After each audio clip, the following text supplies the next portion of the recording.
Fun with science. Making a homemade volcano. Have you ever wanted to see a volcano erupt right in your own home?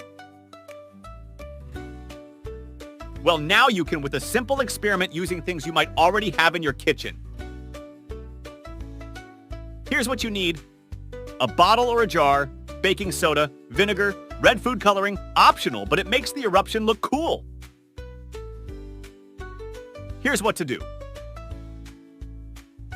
First, ask an adult to help you set up your experiment area. Put some newspaper or a tray under your bottle or jar to catch any spills. Now take your bottle or jar and place it on the newspaper or tray. Next, add some baking soda into the bottle or jar. You can use a spoon to do this.